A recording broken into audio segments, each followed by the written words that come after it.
Gospod Šuštaršič, verjetno si tudi vi želite, da se leto 2020 ne bi ponovilo, kaj ne? Vsaj ne v tem zdravstvenem pogledu. Ne, nikakor ne. Upamo vsi, da bo leto 2021 leto normalizacije, ker tako kot je leto 2020 se izpeljalo, res si ne moramo nobeden od nas privoščiti, da bi še eno leto se vleklo tako.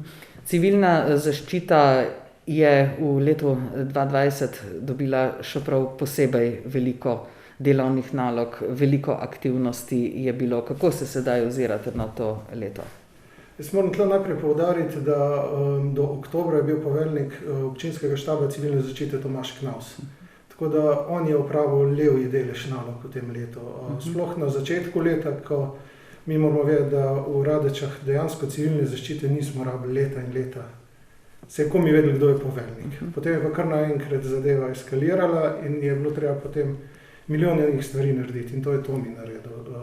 V glavnem s podporo Daliborja, ampak stvari so bile zapeljane tako, da kot morajo biti.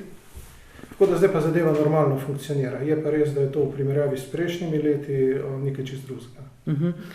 Kako imate delo organizirano, sploh v teh časih? Recimo ponekod po občinah imajo tako, da imajo, ne vem, 3 operativce, potem vse ostalo pa je na čakanju, če slučajno ti 3 zbolijo ali kaj podobnega. Recimo, kako je s tem pri vas? Pri nas je tako, da imamo operativni sestav, to se pravi približno polovica štaba, ki se redno srečuje, druga polovica pa je nekako na čakanju, če jih potrebujemo.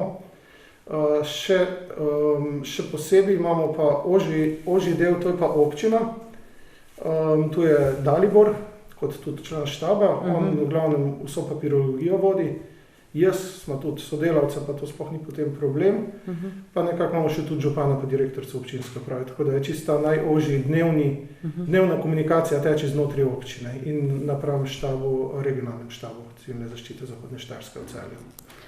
Ja, kot rečeno, ukvarjali ste se s koronavirusom, verjetno pa ste se kaj ukvarjali tudi, ali pa mogoče, ne vem, samo na papirju ali v načrtih, tudi s potresnimi dejavnostmi. Namreč vemo, da nas je tik pred koncem leta, ne nas, ampak na Hrvaškem, da je udaril zelo močan potres.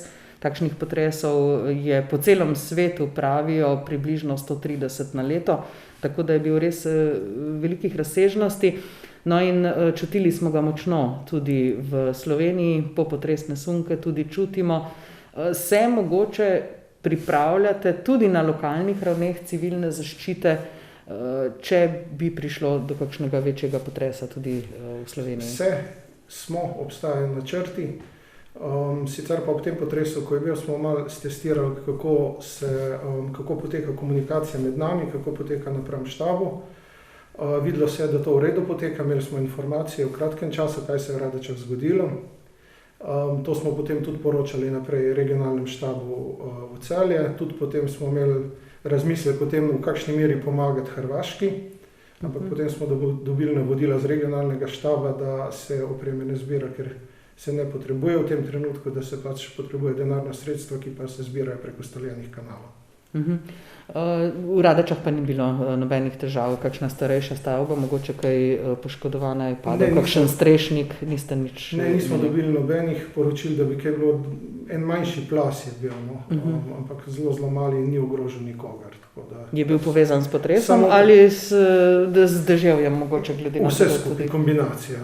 Ni bilo pol točno povedano, je bil zaradi tisti dan se je pojavil, takrat po potresu in pol smo to pač pogledali in ugotovili, da nikogar ne ogroža in je komunala doma začela sanirati. Dobro, povedali ste, da imate načrte, kaj oziroma kako ravnati v primeru potresa. Kaj pa ostali načrti? So ti načrti vsi izdelani tudi v primeru ostalih nesreč? To je vse izdelano, letos je bilo to vse aktualizirano, vse to je bilo tudi preverjeno, tako da zdaj to vse je poštimano in je tako, ko mora biti. Kar se koronavirusa tiče, če se nekoliko vrneva nazaj na epidemijo, v zadnjem času tudi v občini Radeče kar malce narašča število okuženih, če se ne motim. Občina Radeče je sicer ena tistih, ki ima relativno majhno število, ampak v zadnjem času pa se mi zdi, da nekoliko več narašča, kot je v Ja, je res. Je res, sicer je to nekako sorazmerno tudi s pričetkom testiranja teh hitrih testov. Tako da je mogoče tudi to del razloga. Je pa res, da smo recimo v zadnjem številke, kot smo jih imeli zdaj v zadnjem tednu, jih prej nismo imeli. Še vedno pa govorimo o relativno nizkih številkah. Zdaj, če pogledamo recimo skupno število vseh okužb, sicer je težko med občinami primerjati, ki bi mogel vzeti na prebivalca, ampak naše skupno število do zdaj od marca okužb je manjše kot je Krško recimo v zadnjih 3 dneh. Tako da, kar se tega tiče, generalno je stanje, bi rekel, nekako zadovoljivo. Ne super, ampak zadovoljivo. No. V primerjavi s preostankom regije sploh.